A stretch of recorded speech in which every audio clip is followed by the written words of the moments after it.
once the company user is set up, they in turn then can create consumers, which would basically be the end customer that manager would be responsible for. Yeah. In addition, what you can do is you can define a hierarchy of the company users as well. So on this here, I'm trying to represent that this is set up that company user 2 reports into company user 1, which basically means then when company user 1 logs in, they will see all of their consumers, but will also see the consumers belong to this company user, okay? But not this, for example, like, because that's a top level one as well, okay? Mm-hmm. So that's just to explain the hierarchy of the access levels that can be created on the system, okay? The next step then is what do we need to do to get devices reporting on the system and so on. So there are 3 basic steps.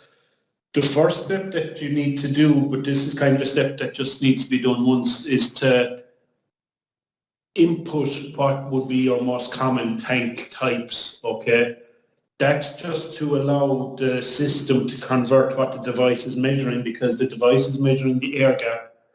So by having into the tank details, it will allow the system then to calculate from the air gap what is the actual volume that's in the tank and so on, okay? So if you have a number of tanks that you use most often, then entering the tank templates at the beginning just makes it easier later on. It's not a problem to add more later on as needs be, but it's just a kind of a management thing. It's good to get them set up at the beginning.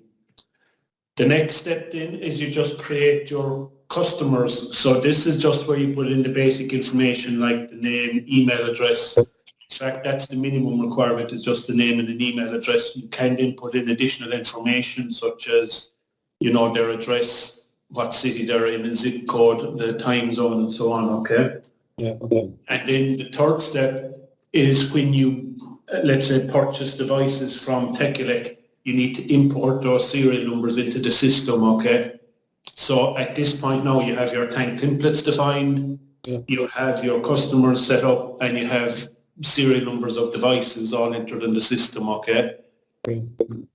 So when you now log into the system, this will be the screen that you land on. And just to show you on the left here, those are the 3 categories I talked about where you create your consumers, you have the tank templates, and you have the devices, okay? Mm-hmm. So if I just switch here now for a moment, I'll go onto the actual system to show you this now, okay? So this is logged in. So I have a company created, Rice, is that how we pronounce it? Yeah. That's just the screen that you would land on. And we just have, if I go to the consumers, I just have a dummy consumer created in there. We have some tank templates and I have the devices. So if I go to the devices view, what I show you here is that these will be the list of all the devices. When you have a little arrow like this, it's saying that device has not been assigned to any customer, whereas the one under it has already been assigned to a customer. Mm-hmm. When you click on that arrow, what it's doing is it now brings you to a screen where you can now assign that device to a customer. So you just get a drop down with whatever customers you had created previously.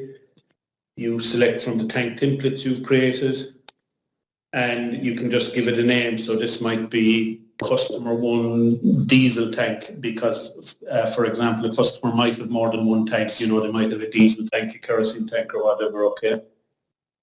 You can also specify what is actually in the tank, but you don't have to. You can also upload a picture of the installation, but you don't have to. It can be quite useful, though, to include a picture of the installation in the event of there being any problems with the measurement. It can be quite useful for debug. And you can also pick a location from the map. And again, the purpose of that is that some people like to work from a table view, some people like to work from a map view. So if you want to use the map view, it will only work if you have the locations of each of your tanks specified at this point. So once you complete that process, then you will now have, you now essentially have assigned that device to that customer and you have find the tank template that they have. And now when you log in, you will land on this table view, which is basically one a line per device with the most recent data for that device. Okay. So that will have the basic information like your tank location, what the current tank level is. This calculation is a calculation on the days to empty. So we run a calculation on the most recent data and extrapolate out approximately how many days are left before that tank empties. And then you have the litres in the tank and some other basic diagnostic information. Okay, yes. So there are a number of features here. I'm just going to log out from that account and I'm going to log in to another account just so you'll see when there are several devices available. So what you can do from a view like this then is you can then search for a particular consumer. You can search for tanks in a particular location. So if I'm only interested in tanks in Shannon, it will filter them to Shannon, or I can put in a search term here as well, okay? Okay. So this view has to do with the most recent measurement data. If I want to zoom in on a particular device, there's actions over here where I can view device detail. So this will give me some more information. So that's the picture of the device, because this device is just sitting on my desk. Yeah. Here is the most recent data. You can change the time frame on that by adjusting this filter.